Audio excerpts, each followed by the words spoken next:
Thank you, Mr. Matthew, our technical boss.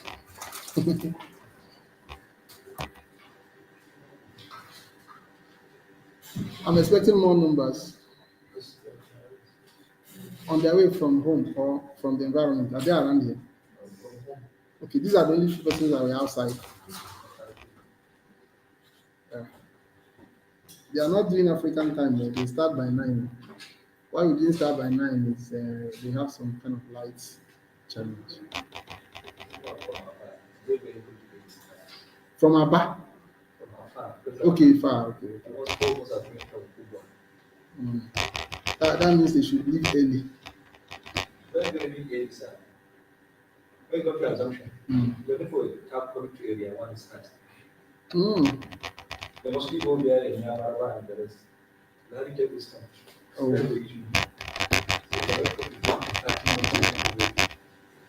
that's why it's important they leave early.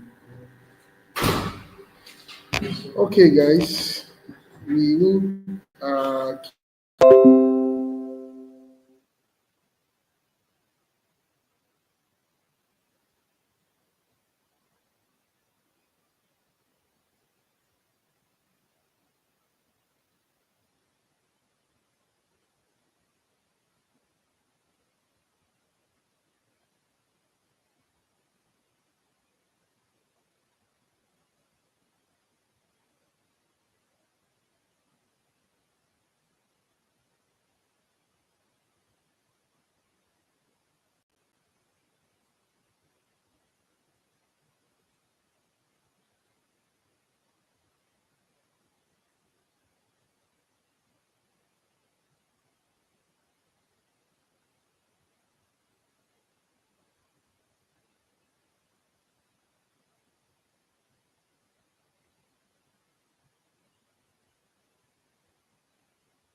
think it's fine.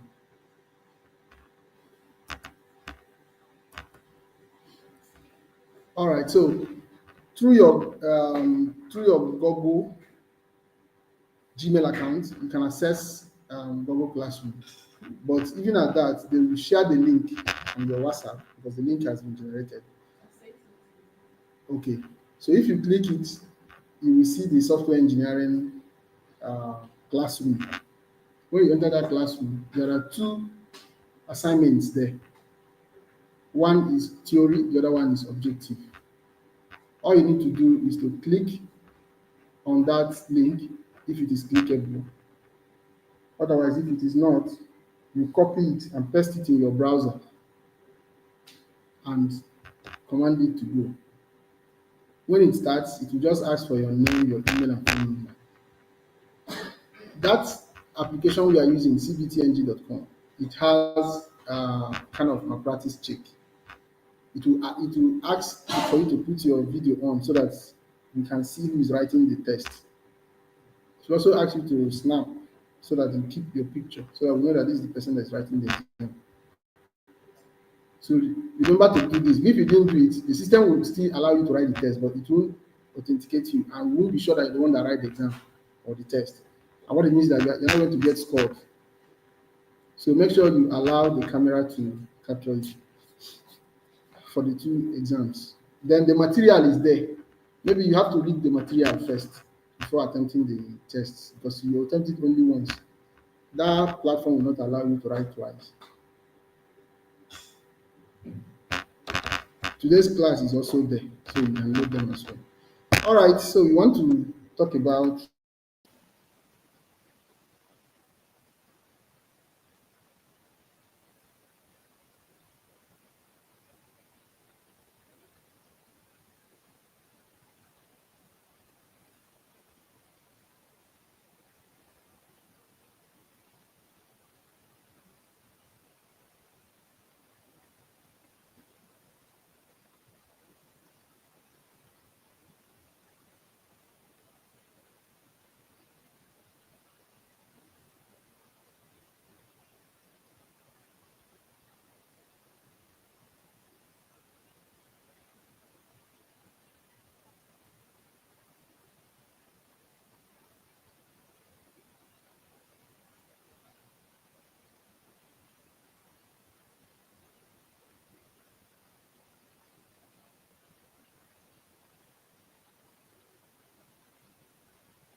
at a time they now discover that even those who are disabled can want to use computer. In fact, everybody will have to use computer. There are some that are blind. How will they use the computer? That's why we are no longer talking about user interface. Because if you put user interface, they have to see where they will click or touch. But because there are people that are blind that will not see, then you have to, while building the software, you have to put what will make them use it. Maybe voice command, maybe narrator, and so on. Narrator reads what, or screen readers. So that's why they now say user experience. There are some people that they can see, they can hear, but they don't have hands. They don't have these fingers that we have. But they should use every human being should use computer. So should they want to use the system you develop, how will they use it? That was why user experience coming. So the user experience there is talking about you knowing your audience, who will use this system.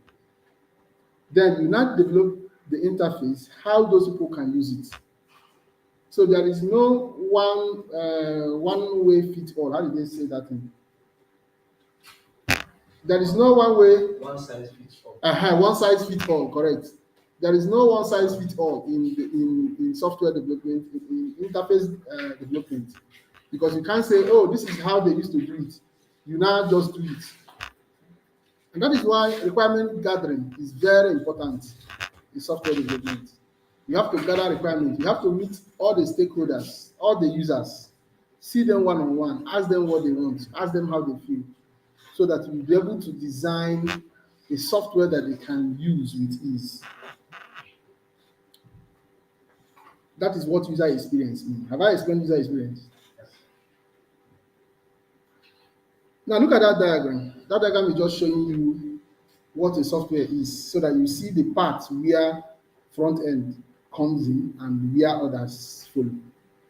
Like I said, we have front end and back end. That blue vertical dotted line separates front end from back end. In the front end, we use technologies like JavaScript, CSS, HTML, Bootstrap. It's not in there.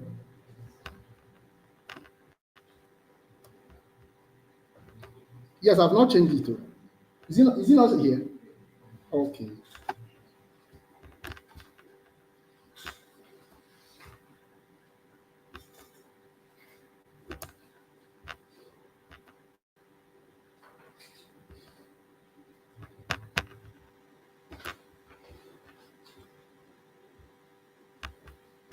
Is it changing now? No. Okay, let me share the screen.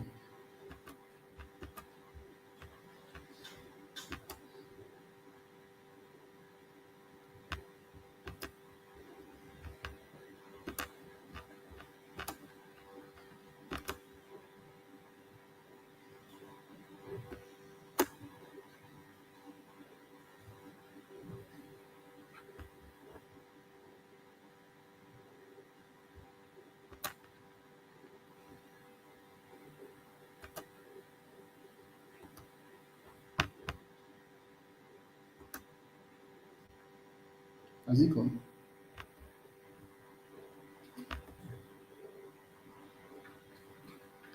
No. Am I using my screen? It's not moving. Okay. Let me close the PowerPoint and open it completely.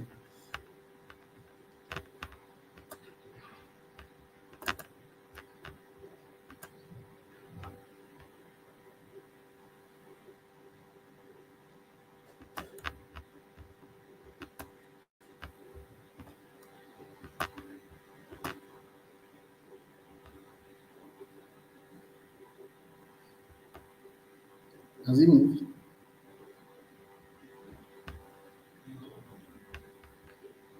So what do we need to reconnect? Is it the StreamYard or huh? Okay.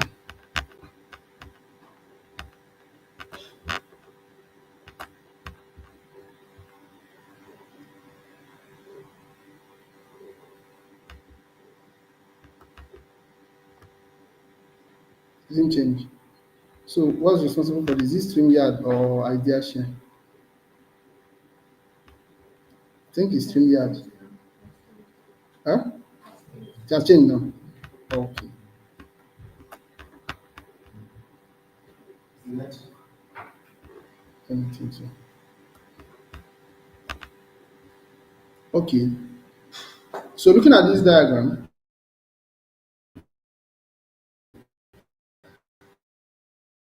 you use when you want to develop front end.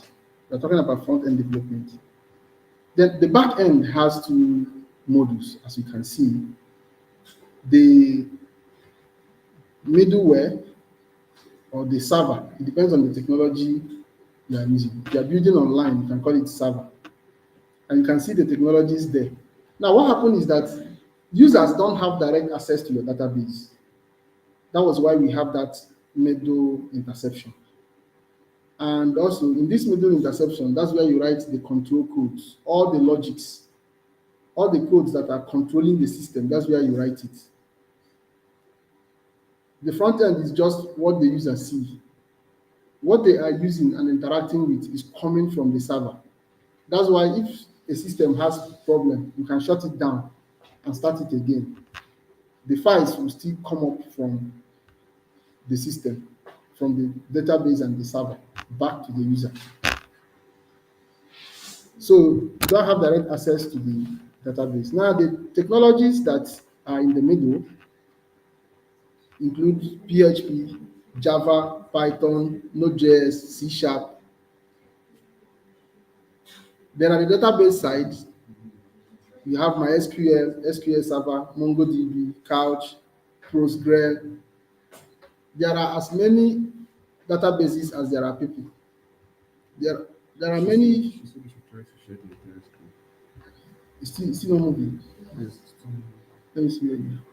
it's still here. That's where I am. But like the display. Okay. The thing I want us to do, let me see if I move like this, whether it will move.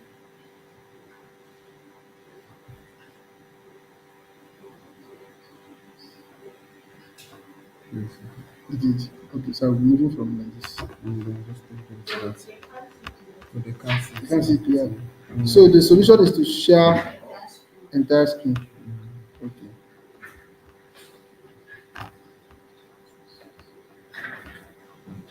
Okay. On this one.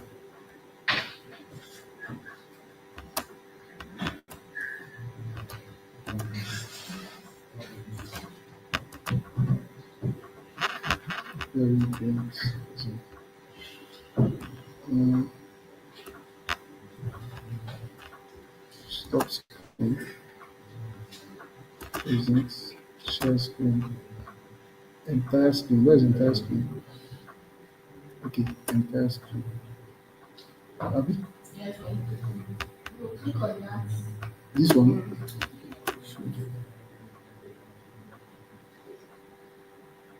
Okay, so I cannot pick the one I want.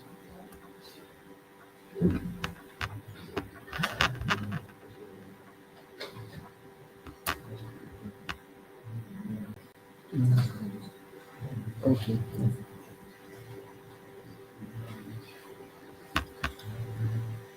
So one takeaway from here is that as a software engineer, you should know that no language is superior to each other. Yoruba language is not superior to Hausa language. Hausa language is not superior to Igbo language. Igbo language is not superior to English. French is not superior to Arabic, and so on. So long as you can speak that language and the person you are talking to understands it. What I'm trying to say is that Python is not superior to Node.js.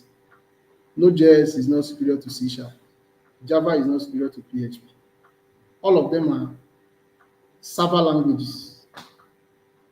What makes the difference is who is behind it, who is writing the code in terms of security, and which organization is behind it in terms of acceptability. Like in Nigerian government, if you want to do project for them, they will ask you to use C Sharp because they have relationship with Microsoft. If you go to a place like Ghana, they use more of open source. That is, they don't depend on window. Individually, you can use window, but their government doesn't use window. So any open source like Python can go, like Java can go for them. So to them, C Sharp doesn't move them, but to Nigerian government, C Sharp moves them. To individuals, PHP moves them. But because Node.js is a new technology, many organizations think if it's not Node.js, it is not for them. But you as an engineer should know more. You don't have to be like those who are not, who doesn't know. The same thing with databases. MySQL is open source. SQL Server is owned by Microsoft. So because they are behind it, they try to promote it. But that does not make it superior to any of them. MongoDB is representing the class they call NoSQL. We are going to learn these things when we talk about database. What we are learning today is front end. This diagram is just for you to see at a glance how front end relates with the back end. And I hope you have seen that. So front end development is a blend of creativity and technical skill. Let me also add that, let me go back here. One thing about software engineering is so large that you can measure in one small aspect. You can decide to be a front end developer only, and you'll be getting paid like you become a millionaire. At the server side, at the back end side, you can decide to major on Java alone. There is no need to learn Java, learn Python, learn Node.js, learn C Sharp, except you are a teacher like me. But if you are a skilled worker, if you are a developer, you don't need to learn all these languages. It's not a need. But if you feel you want to learn them, you can. I'm not saying you can't, after all, I did. I can write like 10. So you can decide to choose like one or two or one and major in it, and you become a millionaire too. Because if you C sharp your writing only, you'll be targeting government contracts if you have the link or the connection. If it's Node.js, if you are a freelancer, then Node.js and PHP goes well. If you are in the academia, academia means if you are related to university or any academic institution, education, Python is what moves them because of the data science aspect of it and AI and machine learning and all that. You can major in that. So any of these fields, you can major in any of them, any one of them, and become who you want to be. You can also be the one they call cross-platform. Sorry, not cross-platform. They call it if you're not if you do front end and back end, what do they call that thing? Hmm? You become a full stack developer. You can decide to be a full stack by doing both front end and back end.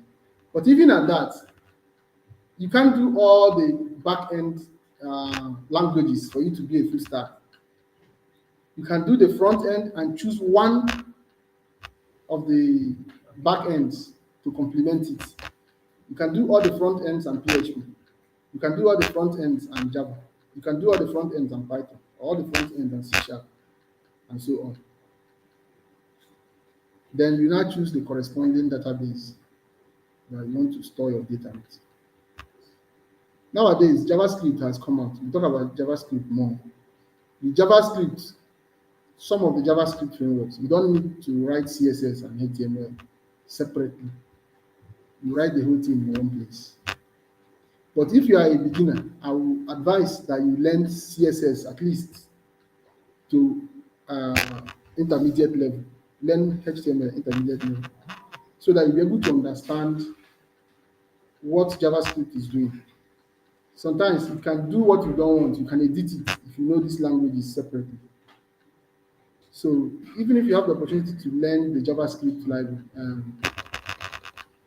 to learn the JavaScript language, you can learn it, but make out some time to learn CSS and HTML. It will help. Now, talking about front end being a creativity and a skill is what I want to talk about. Because front end have to do with appeal. If you are someone that is very skillful in designs, when you make a design, people like it. Your design is usually beautiful. Your designs are fine. Please major on front end. You will make more money there because as long as people like your work, they will recommend you. There is no need to force it. Then if you see that you are someone that is a critical thinker, then major at the back end because that's where your skill is needed.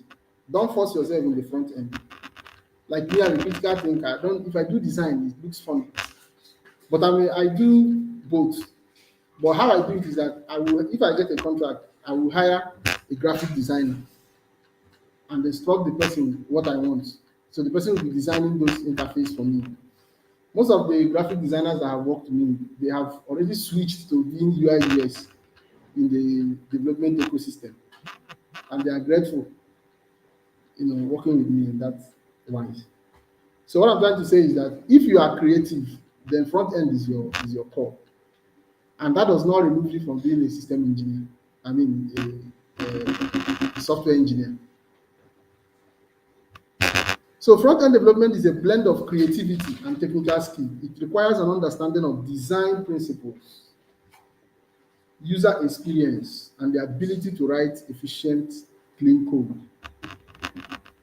Mastery of HTML, CSS, and JavaScript, along with modern frameworks and tools, is essential for building interactive, user-friendly, and performant web applications. As web development technologies evolve, staying up to date with the latest trends and best practices is crucial to becoming a successful front-end developer. Just like any other field in development ecosystem. Let's say you are using Java, for example, or okay, let's say you are using PHP. Every year or 2 years, new PHP comes out. Now who uses PHP here? Okay, we are in PHP 8 now. But when PHP started, I think it was PHP 1, 2, 3. The PHP that actually stayed long and made improvement is PHP 5. 5 stayed a long time before they now have 6 didn't even last. They moved to 7. 7 stayed like 1 year plus. We are now in 8. Now, if you are a PHP developer, instead of learning PHP, Java, Python, you can stay in PHP and dig down. There's something they call horizontal development and vertical development. IT requires more of vertical development. IT doesn't want you to be doing Python, CS, Java, C sharp, this one. No. It wants you to do one and major in it, down, become a pro in it, become a consultant in it. That's the vertical development. So I'm trying to talk about here that says that you need to stay up to date. That's the second paragraph. It said you need to stay up to date with the latest trends and best practices. If you are doing multiple technologies, it will be difficult for you to stay up to date because every day each of them is changing. You will not have rest. Technology is always changing. So if you stay with one, it will be easy for you to meet up with the speed. This thing is not a law. It is not even a best practice. It's just an advice. That means you can choose not to take it. After all, there are some people that, like I told you, I do 10, I write 10 languages. So you can as well choose to do like that. But the thing is that you may not have all the time to enjoy. Every time you are looking for updates, you are updating yourself so that you stay current in the field. But if you major in one, you find it very easy. Fundamentals of front-end development. We want to look at the front-end technologies. We've talked about HTML. HTML is hypertext markup language. It is the backbone of web content. HTML structures the content into headings, paragraph, link, image, and other elements. CSS, cascading style sheets, defines the look and feel of a software. It controls layout, color, font, spacing, and overall design. Then JavaScript. JavaScript adds interactivity to web pages. It allows developers to create dynamic content like form validation, animation, and user interaction handling. So these three are the technologies of the front end. We mentioned it here. You can see them here. JavaScript, CSS, HTML. They are the front ends. How do they relate? Let's take building. Because why we usually use building to do this example, we're talking about software architecture. A software engineer is a software architect. The way architects design house, that's where you design software.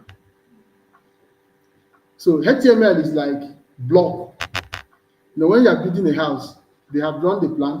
You start building the block. You put all the blocks. The blocks define the rooms, the parlor, the kitchen, the toilet, the wardrobe. All those things they use block to demarcate them. But if you see a house that is only block, it looks ugly. But that block is what defines the house. That is how HTML is. HTML structures the website or the software. Use HTML to structure. Anything that is not captured in HTML is not on that website or on that software. We are talking about front end, though. We're not talking about back end. What the user will see is HTML that you use to put it. It can be form, where they will fill form. It can be picture, the image that people will see. Anytime you open a website, what are you seeing on that website? It's either a picture or a text. Is it not? Or a table or a form for you to fill. And those things is HTML that adds them. Now, what about CSS? So CSS is the finishing. CSS is like painting, tiling. What do they do on walls to make them fine? Screeding, you know. Another thing I missed? Wallpapers, almaco, door, window. That is what CSS is. Beautifying. CSS beautifies the website. It's in charge of colors. It's in charge of spacing and all the design that will make it look fine. Patterns, you know. It is makeup, yes, if you call it that. At least ladies will relate to that, you see. CSS is the makeup, you know. Then JavaScript adds interactivity. Like some big men, you go to their house, they will just, when you reach the gate will just open by itself. As you pass, the gate will close. JavaScript. You want to on AC, you just use the remote. Pin AC will on. JavaScript. All those automations, all those animations you see on Java on the website, all those interactions, you want to log in, you put and you see a lot, PAM, wrong password, JavaScript. Anytime the system talk back to you, JavaScript, it gives life to the system. It makes it behave like as if it's living. It makes it interactive. That's what JavaScript does. Animations. So when you combine these three, you form a good user interface. As a software engineer, you need to have more knowledge of things concerning engineering than the skill, because you are permitted to hire. Your own is to stay above board and watch how they do it. But if you have any skill at all, you have advantage so that you can earn double.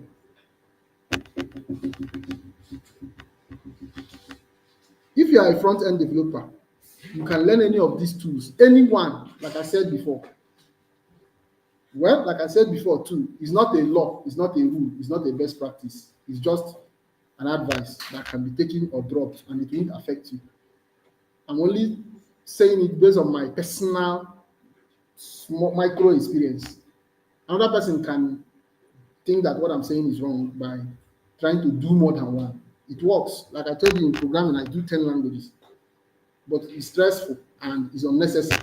That's what I'm thinking is not. Because if I get a job, I use any of the languages that I choose to write to do it. And one way or the other is accepted.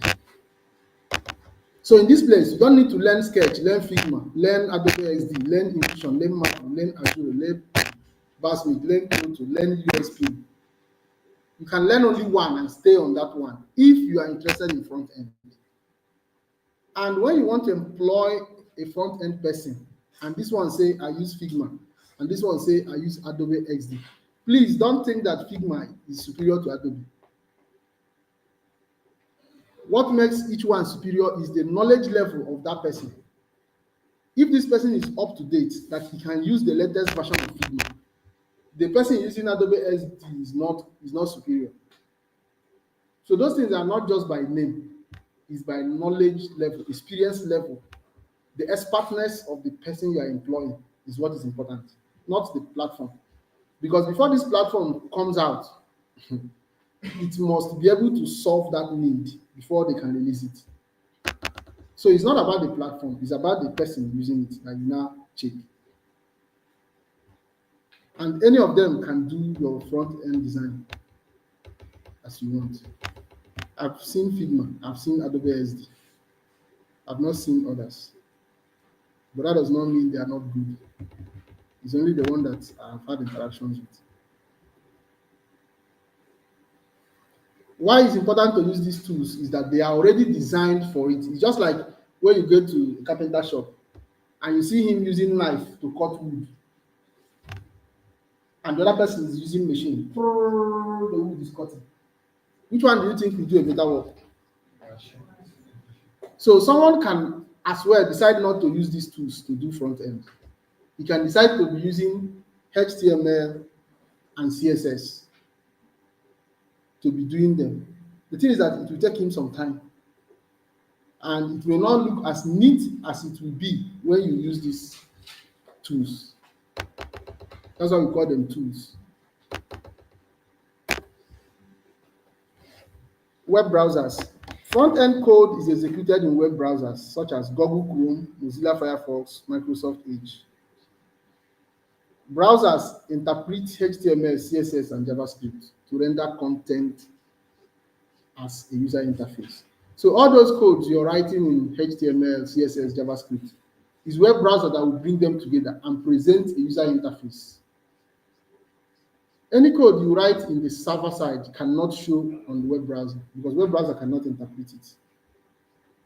The only thing web browser can interpret is HTML, CSS, JavaScript. So sometimes if you download a template, a front-end template, if you right-click it and say inspect, it will show you the code that is powering that front end that you're looking at. But you cannot see the code of a back end because browsers cannot interpret it. They can only interpret HTML, CSS, and JavaScript and then translate them, or what we call render them to be as user interface, the way you want people to see it. So you see those ABCD 1 2 3 that you're typing, when you present it on web browser, it now show picture, it now show text, it now show designs, it now show form. That's what web browser does. So we move to an important aspect of front end, responsive design. Why we talk about responsive design is that technology is still evolving. We have not seen the last of technologies.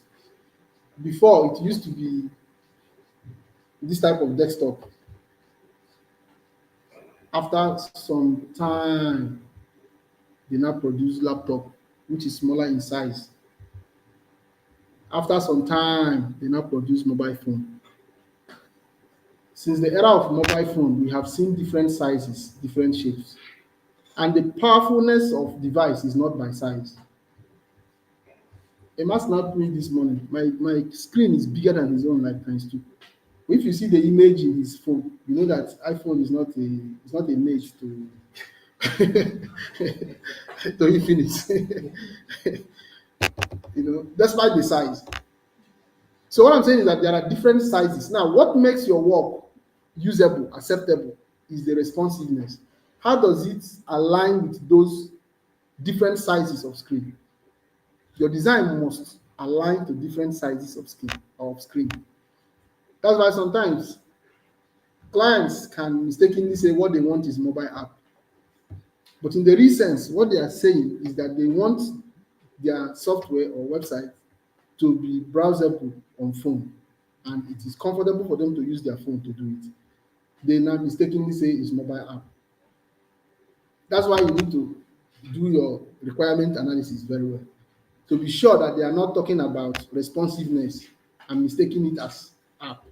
Because they will say, I want to use my phone, I don't want to buy a laptop. And that is what responsiveness does. So we said that responsive design makes UI work across various devices, from mobile phone to light desktop, to handhelds, to embeddables, some wristwatches, some eyeglass, they are screens. So your code should produce an interface that can interact with those sizes. And there are two ways you can do that. There is one they call mobile first design.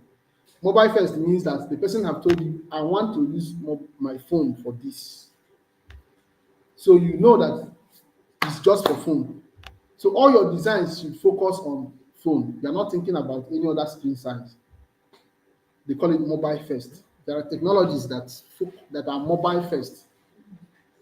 In that case, you don't need mobile app. You design it and it's a mobile web. So they say that this mobile first design is a strategy of designing the mobile version first and then scaling up for larger screens. So the first target is mobile. Then we have media query. So this media query now, you are expecting all kinds of sizes, including small size. So you now write a code that will be adjusting the screen for you based on what the person is using. It have a kind of sensor. When you write the code, any device that is trying to use it, it will sense it, internally measure the size, and render the interface according to that size. That's media query. So we say that media query is a CSS technique that apply styles based on device characteristics, like the width, the height, the orientation. Orientation means this phone is like this. So if I turn it like this, or if I tilt it, the media query recognizes those positions and adjusts the interface immediately, or what we call render. To render it immediately to suit that size, and it also looks as nice as if it's designed for it. So these two technologies are there. You can explore them, or anybody doing front end can explore them. We are going to do practical, so there is no need, talking about HTML, all these languages in depth. We just want to mention few of the things we expect, like the tip of the iceberg. You know. So in HTML, they have a basic structure that includes doc type HTML. This is a tag. This is a tag. What we call tag in HTML is words in angle bracket. When you see angle like this, see angle bracket. Anything inside it is tag. So this doc type declares the type of document that you are writing or the version of the language that you're using. Anytime you see this doc type is HTML5. If it's HTML4, you will just see only HTML inside the tag.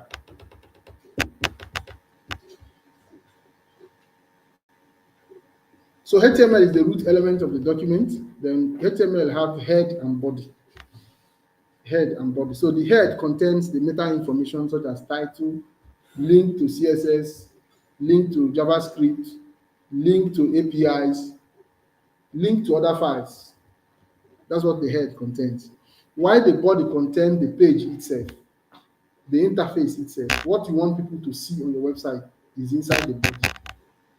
The text, the image, the form, the links, all of them are found inside the body. So just know that HTML structure has two parts, the head and the body.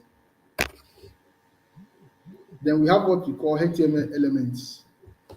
So the elements are the building block of the HTML itself. Because we say that HTML is the structure of the page. So the blocks that you use in building is the elements.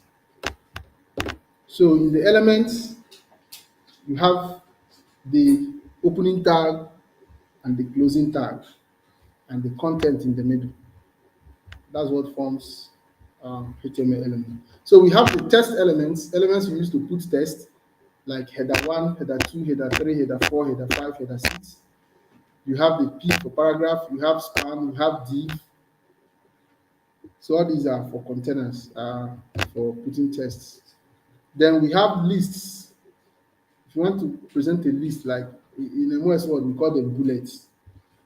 So here you have ordered list and unordered list. Ordered list is 1, 2, 3, 4, 5, 6 down. Unordered is the one that is rectangle or circle down. Then we have image elements and links. We have forms, form elements that people software Please, when I say website, I'm talking about software. So don't think I'm talking about it. Then we have semantic elements. So these elements are not active, but they are serving a purpose. You use them for demarcation, use them for the eyes.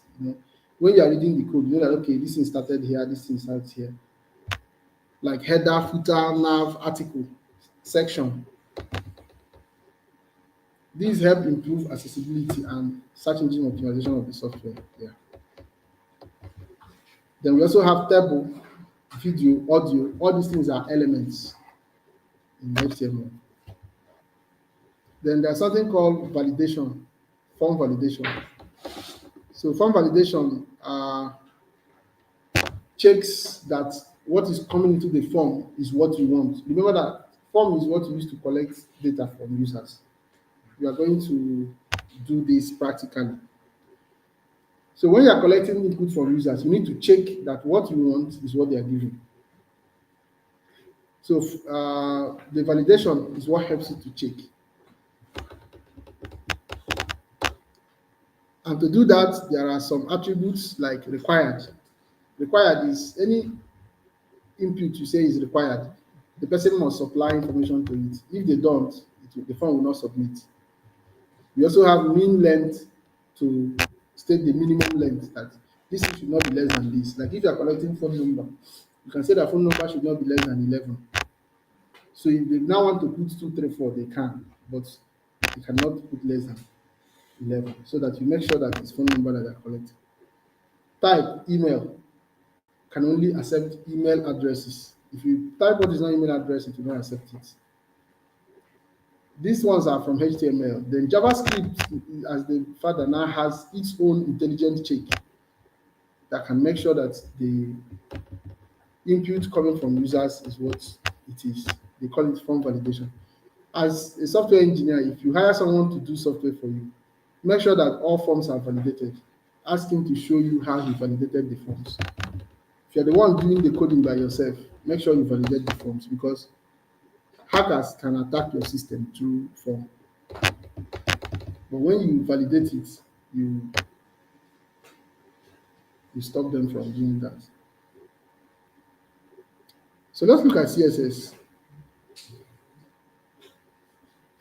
We have already defined CSS as the language that does makeup, that does beautifying to the site, to the software. So the CSS have selector and declarations. You can see the code, the pattern here. Selector, you put property and value. So selector is the HTML element. So selector is who are you doing this beauty for? This new clothes you're sewing, who are you sewing it for? That is what selector is. Selector will allow you to select the HTML element that you are designing. Are you designing a table? Are you designing a form? Which of them are you beautifying? You have to use selector to select that particular one. Then when you select it, you now start mentioning the things that you are beautifying. Is it the background color? Is it the color? Is it the surface? Which area are you coloring or designing or beautifying? You select it.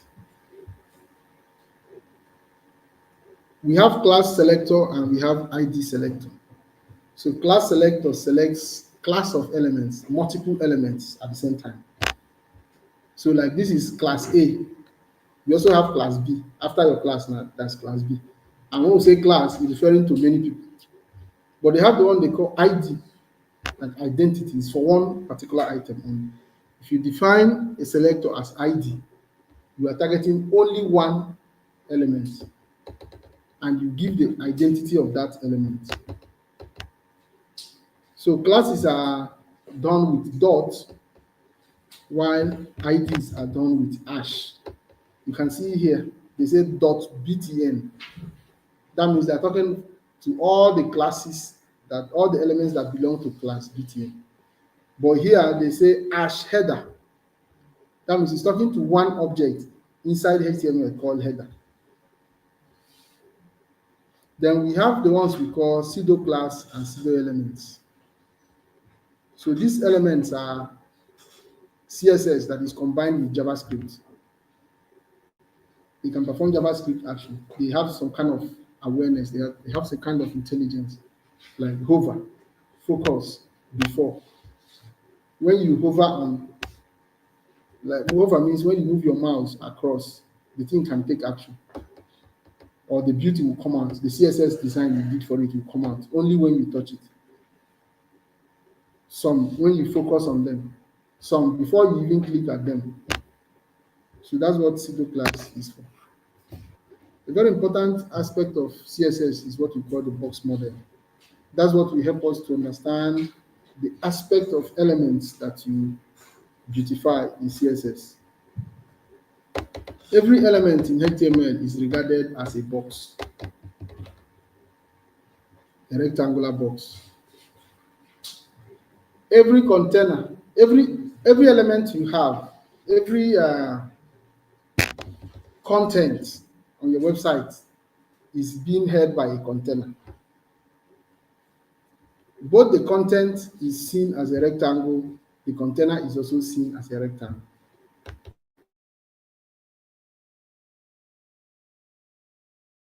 Model. If you see them as rectangles,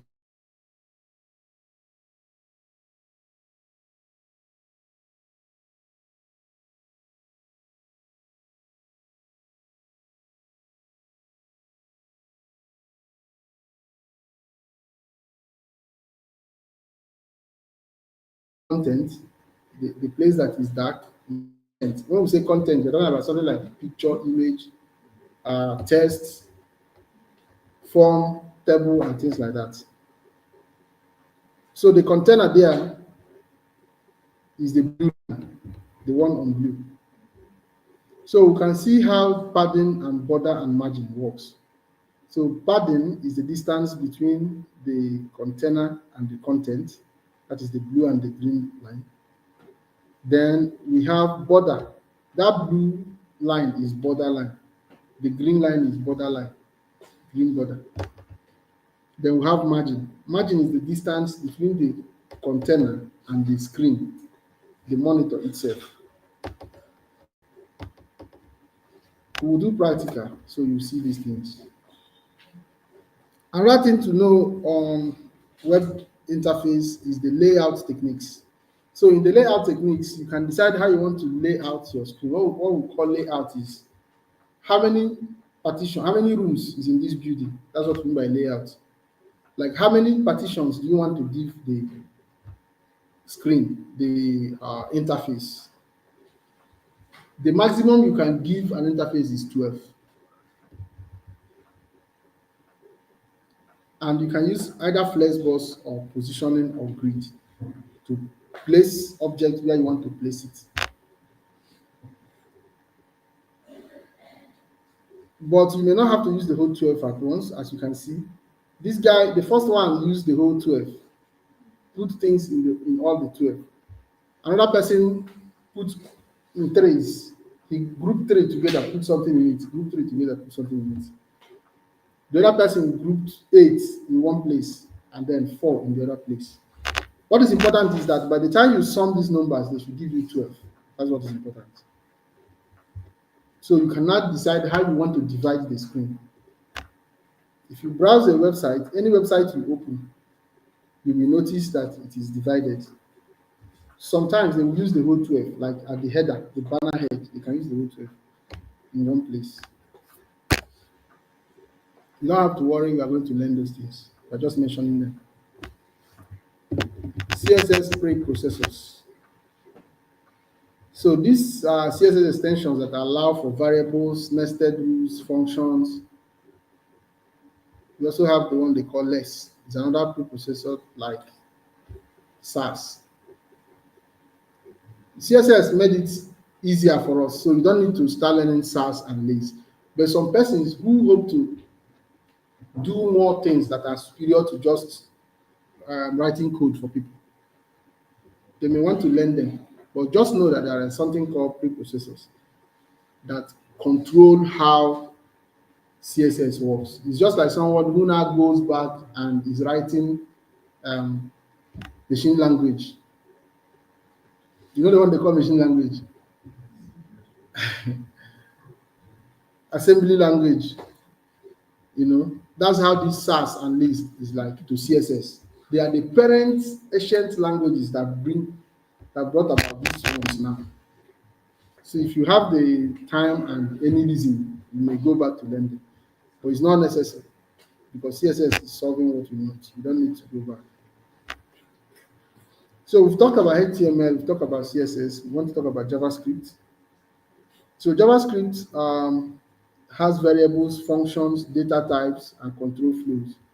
That's why JavaScript is more like an intelligent system. It makes use of conditional statements like if do this, if this happen, do this, and that is intelligence. It also have a lot of error handling. It also have functions that make use of reusable blocks of code. So these things makes JavaScript special from other languages. JavaScript use what is called DOM, document object model, to manipulate HTML. In CSS, you write a code using selector. So selector will go and select the HTML you want to modify. Remember that both JavaScript and CSS, they are acting on HTML. HTML is the structure. HTML is the block, like when you're building house, the block wall. CSS is the plaster. You can't go and be plastering air.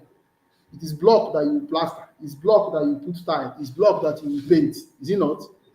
So that's how these things are. CSS is just like those paints and ties, and while HTML is the block. The same thing. JavaScript is acting on the building also, which is HTML too. The relationship between HTML and JavaScript is the DOM. So this DOM is allows you to access HTML elements. You can get those elements by their ID. You can get them by what we call query select. You can also perform commands using event listeners. So these event listeners trigger actions when user interacts with elements. Like when you click a button, when you submit a form, when you right click.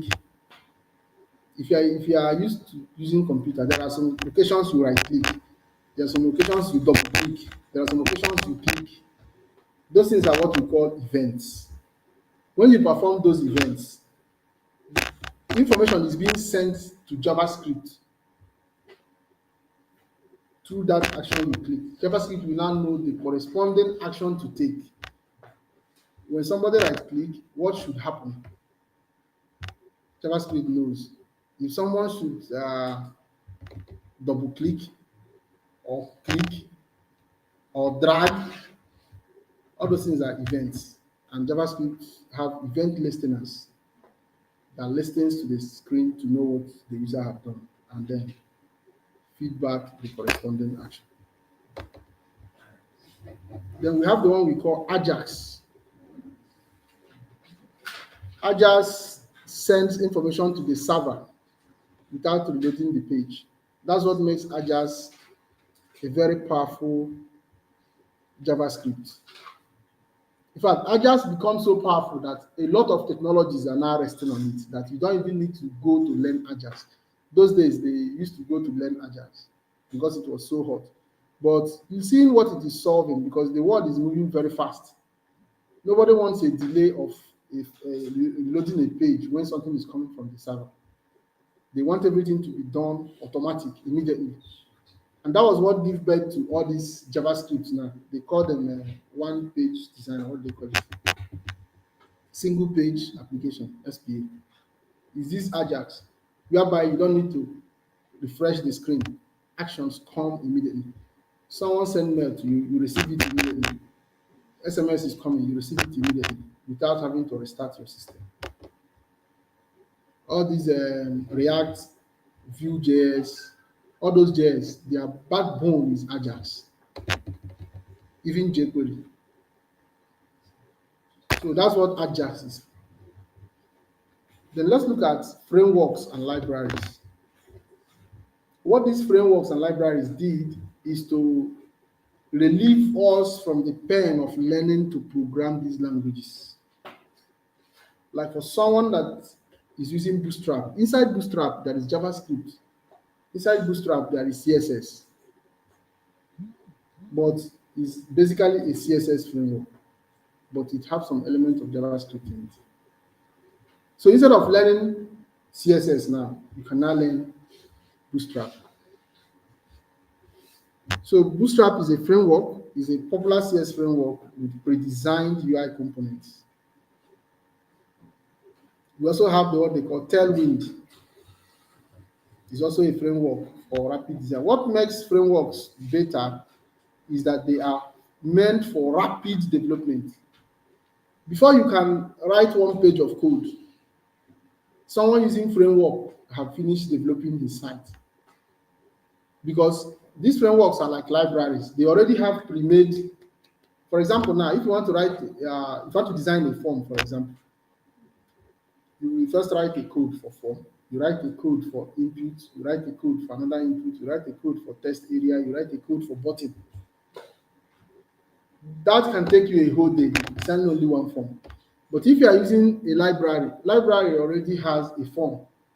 So what you do is just to go there, pick a form and drop it, and then do small modifications. So these frameworks are like libraries, but Java called their own library, not framework. So we have Java library like jQuery. So jQuery has a lot of JavaScript codes that you don't need to start rewriting. Just pick the library name and the code will run for you. Like talk about validation. Instead of you to start writing validation codes, just call validation and it will validate the form for you and things like that. It's not only jQuery, you also have Lodash as a TT line. Then JavaScript frameworks like React, Vue.js, Angular. Anybody use React here? You use React? Okay, fine. So you really understand what I'm talking about. So in React, you have components. Those components, if you are allowed to write a code for them, like natural code, it can take you a whole day. But are there, just call the name and then wrap it around what you want to use it for. They make work easy.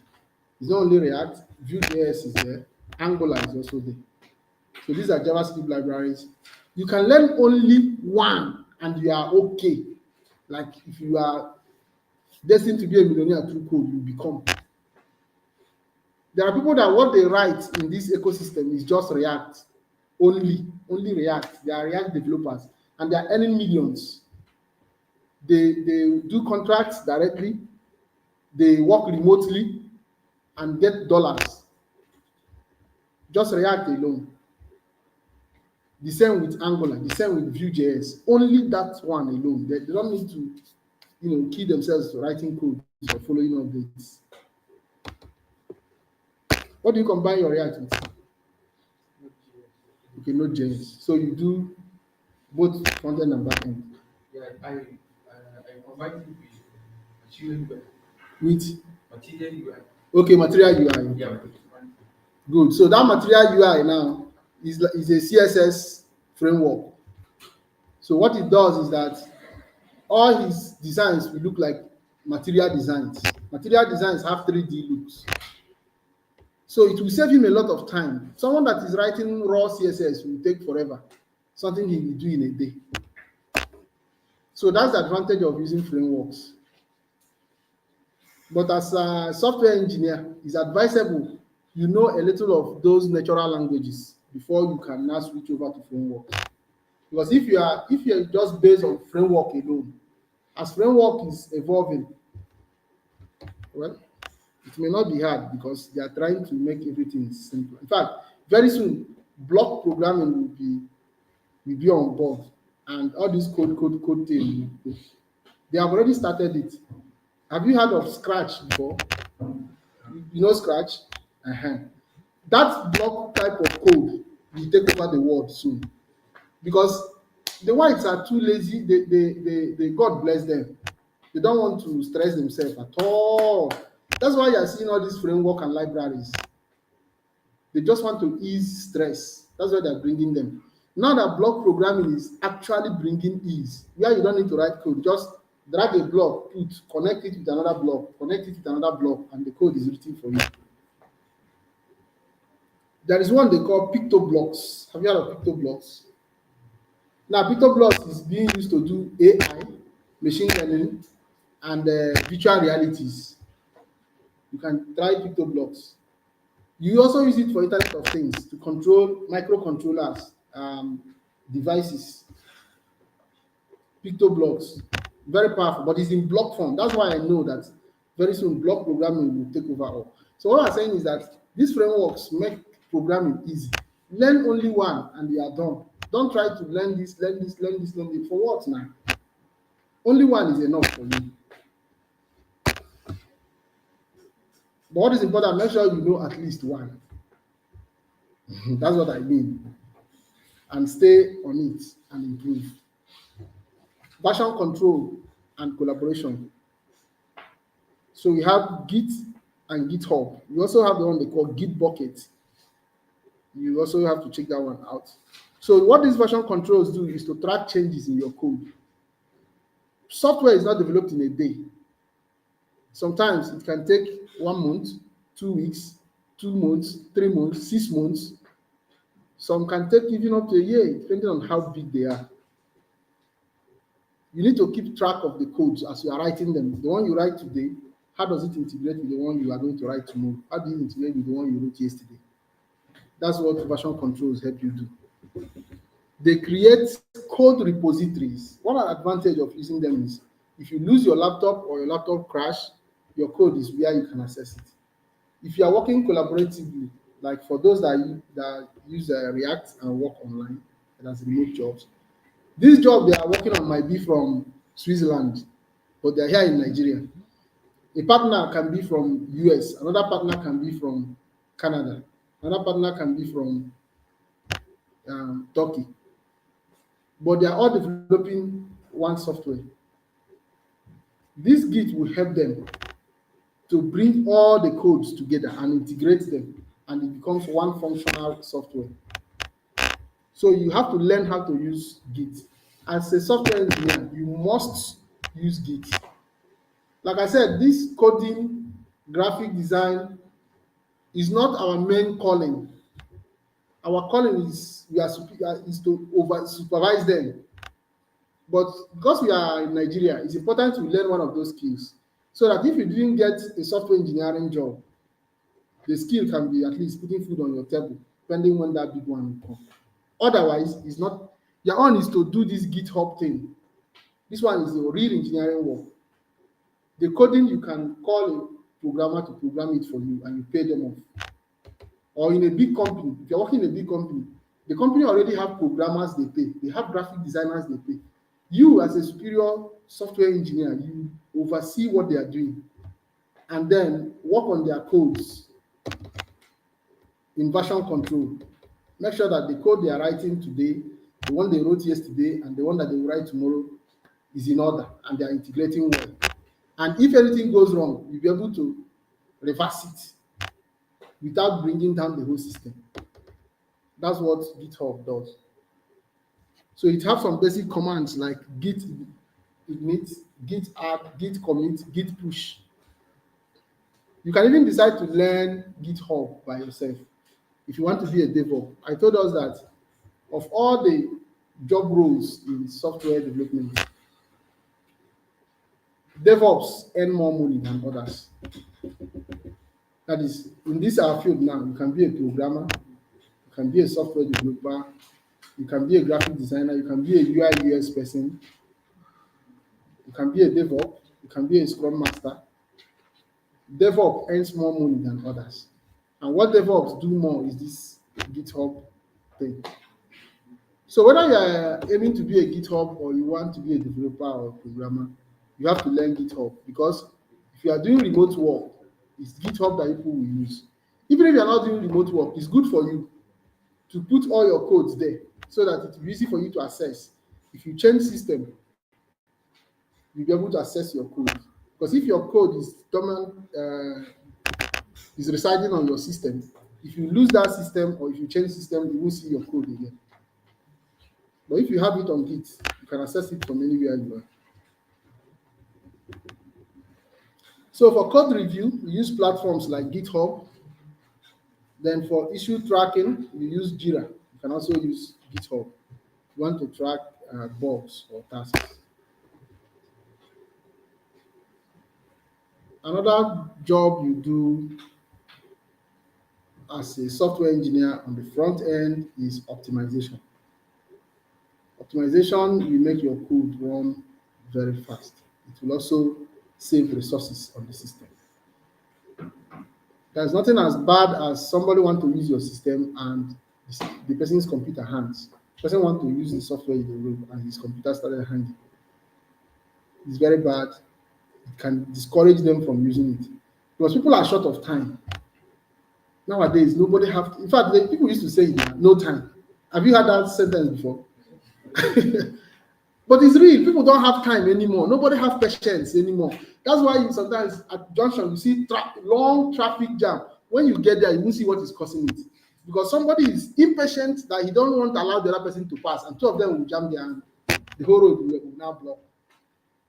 So we are getting impatient internally, and that is also how your clients are. They don't want a system that will hang, a software that will hang when they want to use it. That is where optimization. You must make sure you optimize your software. As a software engineer, whether you're the one programming it or someone else is programming it for you, remember that your role is not to program, your role is to supervise, to make sure that the software meets the international standard that it should meet. So in this optimization, there are 3 actions that you will take to ensure that the software is optimized. One of them is minification and compression.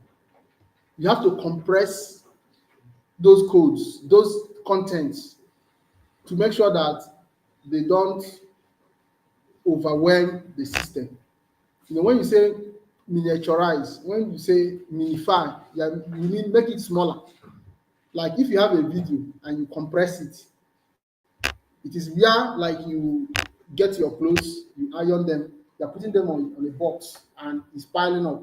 So compression means you go and press it down so that it can enter the box or so that you can even put more on top. That is what we are talking about. So you don't have to just overflow your contents like that. You have to compress them so that they will load easily, so that they won't overwhelm the system that is using them. What causes delay in system is images. They are heavy. Text is very light. A page, like a MS Word, 1 page of text can weigh like 1 kilobyte. I don't even think it can work to that. But if you have an image, a full image, a full page with image can weigh up to 1 MB or more. So you see that this one is weighing like times 100 of ordinary text. But we can't do without image. If you see a website that doesn't have image, it looks ugly. So what you now need to do is to compress that image. There are sometimes if you compress image too much, it will lose value. It will no longer be nice. The pixel will be damaged. That's why they introduced what they call lazy loading. Lazy loading means that if the image is not required, it will not load. So it will not just load and make the system slow. Because what makes the system slow is that the system have to wait for all the files in that interface to load before the computer can do any other thing. But now if you introduce lazy loading, it can allow the system to be doing other things while the file loads at its own pace. That is, you are disconnecting it from the loading flow. That's what is called lazy loading. So if you are using many images on your system, you have to try that lazy loading. It helps to free the system. Another one is caching. So caching, let me go back here.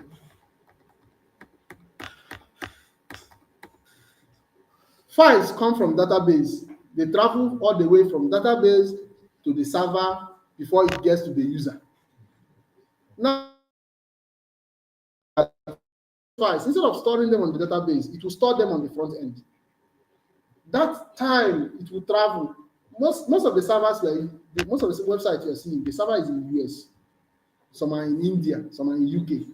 So imagine the time it will take that file to fly from US to Nigeria here where you are. If the file is stored on your screen, that delay of traveling from US will be removed. So you see the file immediately. That's what is catching. So when you catch files, they load faster because they are no longer traveling from the server. They are coming from the interface and you see them immediately. So it reduces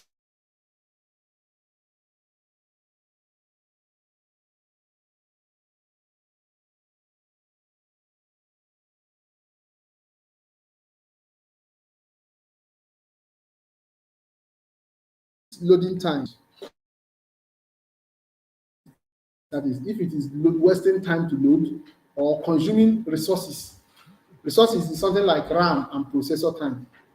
That means as you are loading your system, as you are loading your software, the whole system hangs or freezes until your software loads. It's a very bad design. And if you don't do this optimization, it can happen, especially when you are using many images. Web accessibility.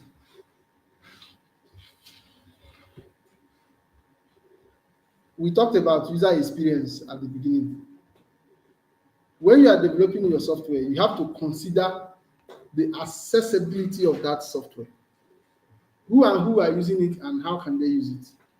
If there is anybody that have disability among the users, you must put that into consideration. That is what is accessibility. You must put that into consideration. There are people that they are seeing, but they have eye problem. You have to put zoom features so that whereby they are not seeing the text very well, they can zoom it. Like if you check what Google did on Android, I don't have iPhone, so I don't know whether it is there. If you are viewing something on your screen and it is tiny, you can just do it like this. It will just zoom and you will see it big. You can also close it back. That is what is accessibility. They considered it in their design, knowing that sometimes some things on the screen can be small and the person want to see it clearly, so you zoom it. It's one of the accessibilities. We have mentioned others before, like screen readers, narration, and others. There is also something called ARIA. That area is in CSS. It's also in Bootstrap majorly. That's where I've seen it. If you use ARIA when you are building, it will make screen readers and robots to access your work and interpret it easily. So there are people that use screen assistants to do websites. Like I said, the whites are they like being lazy. Some of them is not because they are disabled. I've seen a white man. He's okay. He's sound, but he's using wheelchair. He don't just want to walk. It's too lazy. So he sit down on the wheelchair and he's loading. His sound is okay. Nothing happened to him. He just don't want to stress himself walking. So that is also how they do. In system, they don't want to stress their eye even reading anything. They have robots that read your website and tell them what it is. So those screen readers, you have to use ARIA so that they can access your system. But remember that it's not any software you are doing, you do all this. What it depends on is the software requirement. What is the user requirement? Who are the users, the stakeholders? That's what will determine if you are going to put all this or not. But as a software engineer, you need to know that these things exist so that you'll be able to use them at the right time. So we also have keyboard navigation. So most times people prefer using keyboard instead of mouse to navigate the system. We also put that into consideration. Especially when filling a form. You see that if people are filling form, instead of when they fill their name, to put their email, they now come and move mouse and click. It takes a lot of time. But if you just press tab, it moves to the next one. You key, you press tab, it moves to the next one. So you have to put those things into consideration in making your website accessible. So we have talked about two major things here: making it optimized, and now making it accessible. The third one is making it user friendly. A user friendly interface refers to a design that is intuitive. Intuitive means someone sees it immediately, he gets the intelligence of how to use it. The person don't need to call and say, how do I use this?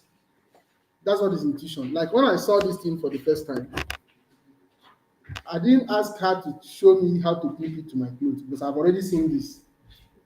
That's what is intuition. You have to design it in a way that the users don't need to look for who will teach them. Immediately they see it, they know how to use it. That is intuitive design.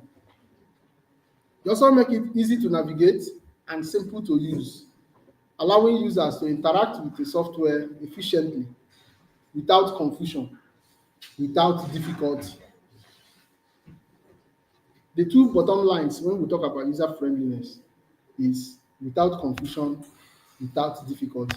People should be able to use your software without confusion, without difficulty. They don't need to be confused as how would I do this? How would I do this? Or they have seen how to do it. Okay. This is a bootstrap React, which is more useful in this modern technology.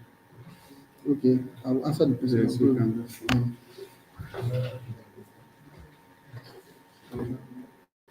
Okay, before we go deep into lesson two, someone asked a question, and the person said, Abubakar Bashir, we can't talk about Google Classroom now. Maybe at the end of the class, we'll talk about it again. I've talked about it before. I want to answer.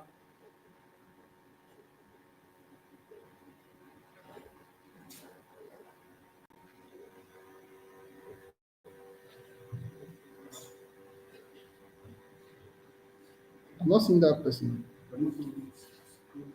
What's the name? Okay, Kenny Gabriel. Okay, Kenny Gabriel, when you mention async and wait, that shows you're a JavaScript person. I appreciate those terms. So you now asked Bootstrap or React, which is more useful in this modern day technology? You are talking about two different technologies, they are not related. You would have asked me React and Vue or React and Angular so that I know you are talking about the same family of JavaScript. Then I would have told you to use to use React. Use React because Facebook owns React, and that young man is competing very harshly with other big boys in tech like Microsoft and Elon Musk. They are the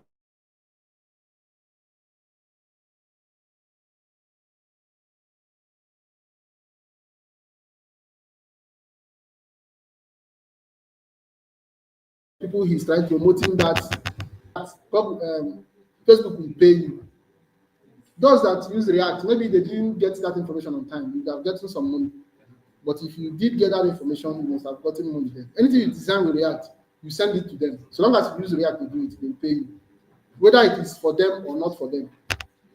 That is the way they want to promote it. That's what makes React to even take over the world as it has taken now. Then Bootstrap is for CSS. Kenny Gabriel, Bootstrap is for CSS. You don't compare it with React because they are not related. They are not doing the same thing. So if you are a front-end developer, learn React. Don't learn only Bootstrap because only Bootstrap will not be useful. You must learn HTML before you can apply Bootstrap. And if you don't know the normal JavaScript, only Bootstrap and CSS and HTML will not also fetch you food on the table. But React includes these three inside it. So you can learn React and stand alone. If it's Bootstrap that you want to learn, you must learn HTML, learn CSS, and learn basic JavaScript, or the one they call vanilla. So that is the answer to Gabriel's question. So we move on. Gabriel, later maybe you mentioned whether you got satisfaction from the question you asked, but that's the answer I can give you.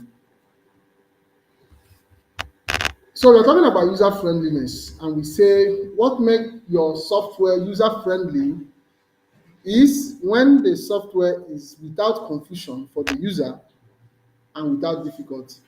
Not difficulty for you. You are the one that designed it, so automatically any soup you cook will be sweet for you. So it depends on the other eater. That's why you need to do your consultation very well.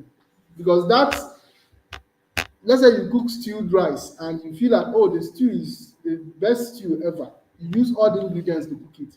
But there is another man there who thinks that he has malaria and he doesn't eat stew. So he won't even eat the stew, not to talk of to know whether it is sweet or not. That's why before you cook it, you go around and say, you are a stakeholder, you will eat this food. What do you want me to cook? And he say, vegetable. Even when you want to cook his rice, you can cook that rice and still make vegetable salad so that those who don't want to eat stew can eat the salad. And that is what is called accessibility in programming. You make provision where it will serve all the people that will eat it. So there shouldn't be confusion or difficulty in using your software. Otherwise, it is not user-friendly, no matter how beautiful it is looking. By incorporating user-friendly interface principles, we help users feel more comfortable and confident while interacting with the software. Let's look at some of those principles. Number one, you have to keep it simple. Instead of clustering, maybe you want to have a registration page and they are asking the name, the email, the gender, NIN, BVN, account number, address, that is street address, next of kin, state of origin, local government of origin, family of origin. You know that thing will be too long and people will be tired. In fact, there are some Google forms that if they send it in a WhatsApp group that I belong to, if I scroll down, it's too much. I don't even feel it. I don't have that time. But keeping it simple, you will still collect those information, but you will overwhelm them with a long form. You can break it. So when they fill the first one, they go next. They fill the second one, they go next. Even though it's too long, people prefer it that way than giving them all of that long thing at the same time. And you also make it in a way that you can save and go or save and continue. So that if I don't have time to fill all of them, I can stop here and go and teach. After teaching my class, I come back in the evening, I complete it. Just make it simple. Then use consistent colors and fonts. That's why we have what is called theme, THEME, color theme. If you are developing a software, you better choose a color theme so that all the designs will use that same color. Not this side is blue. When they now open another place, they see brown. They open another place, they see red. It's confusing. Users don't appreciate such design. Remember that people that have brought out these principles, when they say that something is principle, it is a guiding law. It's a law. It's a best practice. It's something you must do if you want to gain acceptability. That's why it's called principle. And the people that did it are psychologists. They have interviewed a lot of people. They have seen people use systems and got a feedback from them. And from that feedback, they bring these principles. So you must use your color consistently. Consider what is called color theme and font theme also. Then use high quality images. That's why lazy loading was introduced, because if you compress image too much, it will lose value. But if you use lazy loading, you can still put your high quality image. Because if the image is not high quality, it will not be nice. Remember that a good user interface must have appeal. It must be good to the site. Use familiar icons and buttons. Of course, if you are, let's say you are designing a form and you want people to fill form, where you want them to put their name, you put human image. Where you want them to put email, you put something like envelope. Where you want them to put address, you put that, yes, that, what they call that thing again? That destination sign, you know. So, but if you now go and use what they don't understand, it will bring confusion. It will now mean that they will think to understand what you want. Make sure your app is responsive. If I'm using phone, let it size to my phone. If I'm using laptop, let it size to my laptop. That's what is responsive. Then test it before you launch it. The essence of testing, you may think that you have designed it, but you don't know that there may be an error or something that you omitted. If you test it, you see it and you correct it and before you deliver it. So these are the principles of friendly interface. When you want to make a user-friendly interface, you must follow these principles. Number one is simplicity. That's keeping it simple. You use what they call minimalistic design. So avoid unnecessary elements or clutter. Present only what is essential to the user's task. That's the issue I have with one man. It's not a man, it's an organization, but the owner, the chairman of the organization. I was doing their software for them. It's an association. So in the membership form, he was asking up to the name of your wife. But I said, sir, this thing is not necessary. This information you're collecting now, what are you going to do with them? Nothing. So why are you stressing these people? Just collect their name, collect their phone number, collect their email address, collect their work address. You don't even need their home address because I won't want you to come to my house when I have office. Collect their office address. That's all for that side. Then if you now need their professional information, you can now collect their education, like your highest education, the school where you get it. Are you a member of any professional body? Do you have any certification? Those are just the things you need to qualify them as professionals. All these other, they go and say, but he used to see other forms. They used to collect all this information. I said, what do you want to do with them? You know, it took us the whole day for me to convince that man. So, so any information you think is not necessary, don't just bother people collecting it. Avoid unnecessary clutter. Just present only what is essential to the user. Then clear labeling is very important. Where you want them to put their name, please write name. If you want to have surname first, write it surname first.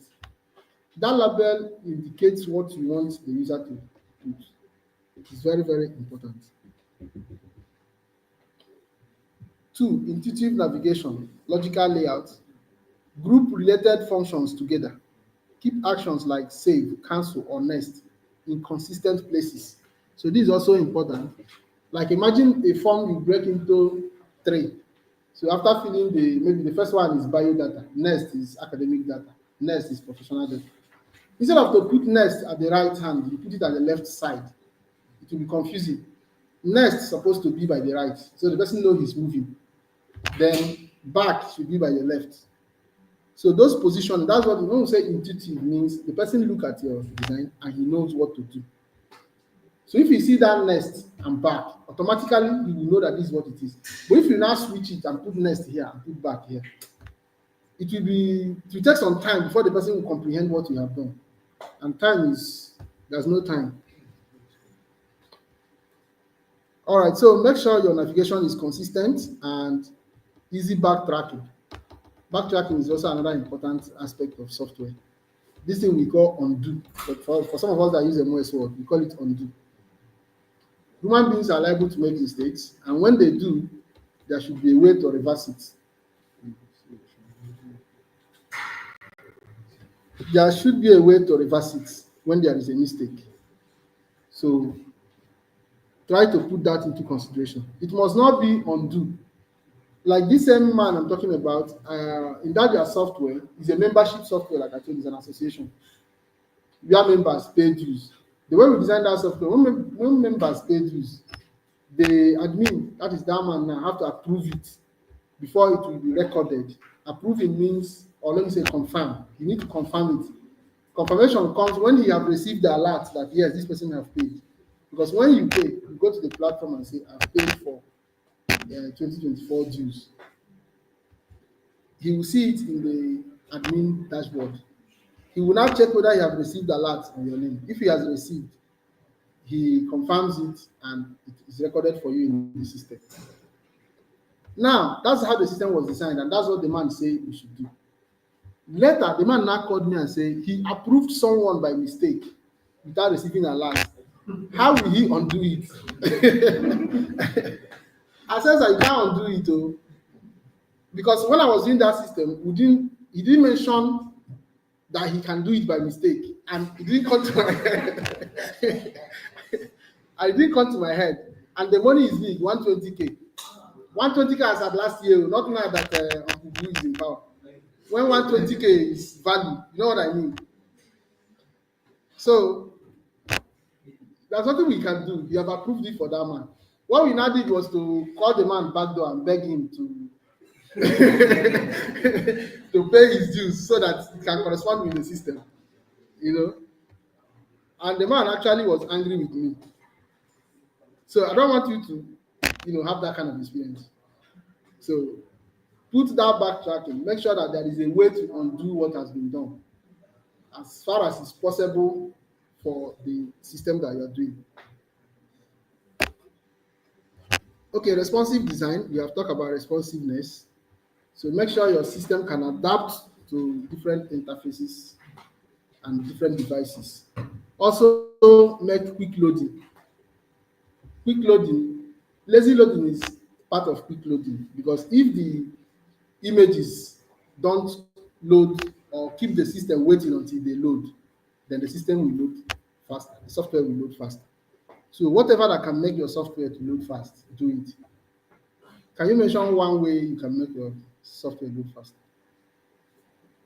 Yes? Catching, correct? Catching means those things that should have come from the server, you put them in the front end. What other thing?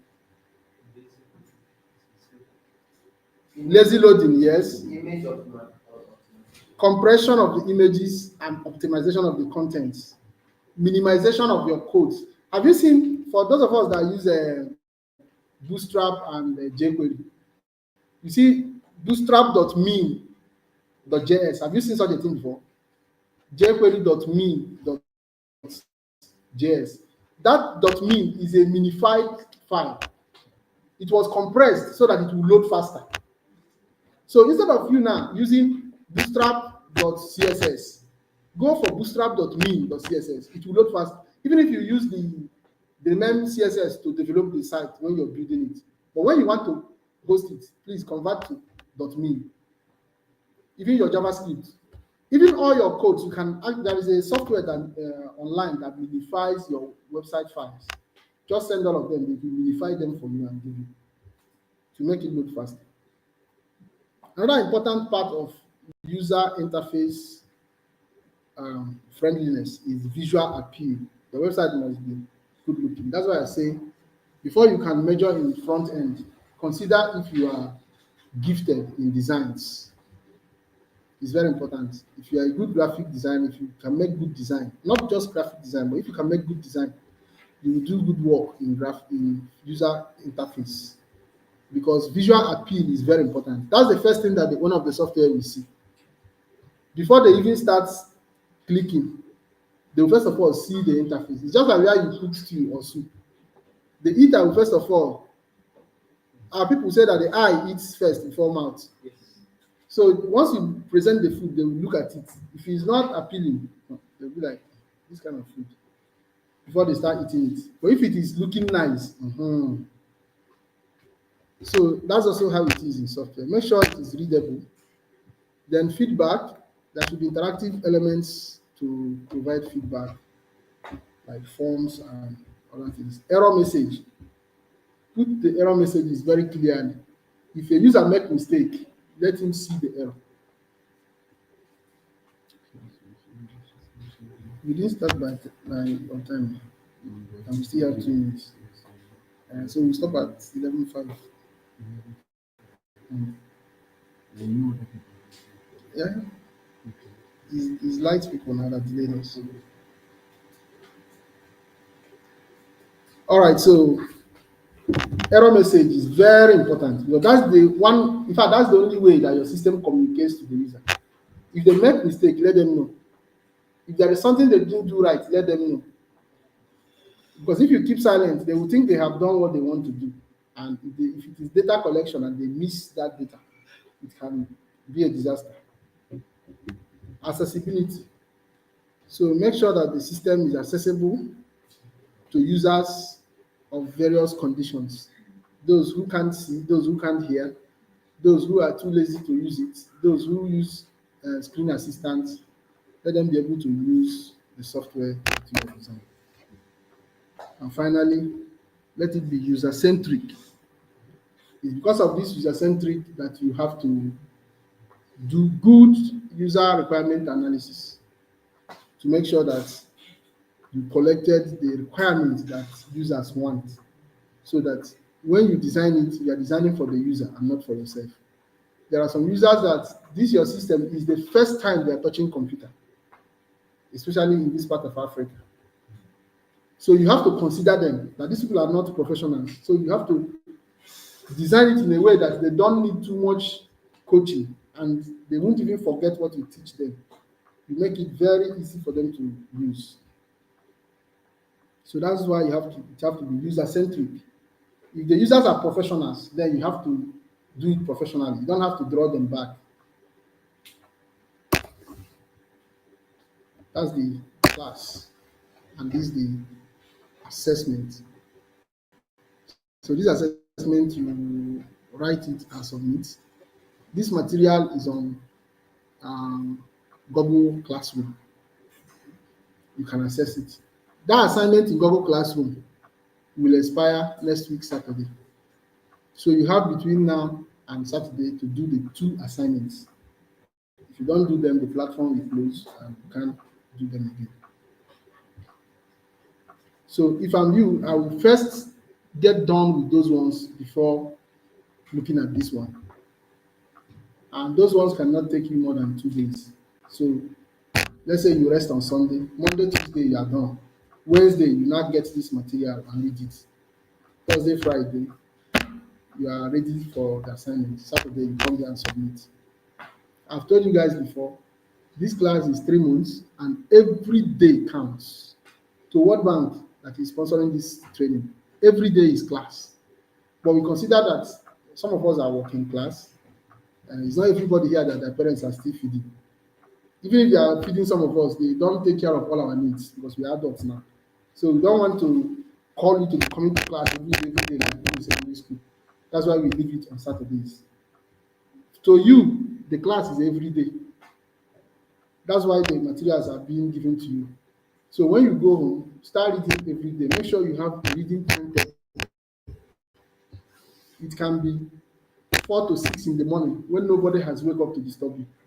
It can also be 10 to 12 in the night when everybody is sleeping.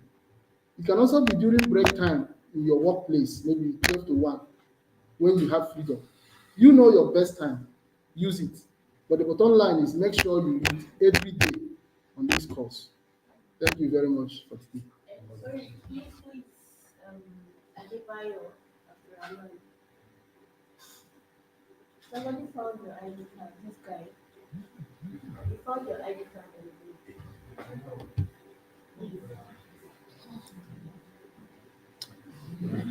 So if you have questions, you can ask. This class is over. You can ask questions before we close.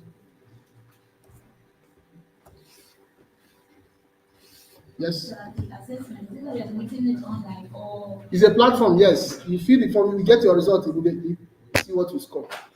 okay. Yes. I posted the link. This one is next week. Yeah, this one is next week. I bring it here, it's manual. Okay, this particular one is manual. Yes, but the other one is. I can also digitize this one. No, sir. No. Okay, you want to do it manual?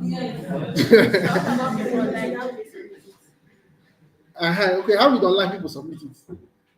Anyway, they can send it through their platform. They can type it and send it through their platform.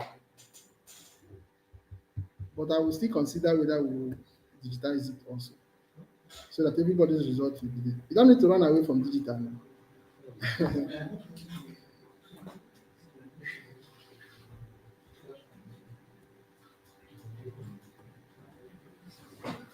Somebody said, where is the Google Classroom link? What should I answer the person? That is in their platform, right? It's in your platform. You're supposed to be in a WhatsApp group for your class. So check it. You will see the Google Classroom link. Kenny Gabriel said,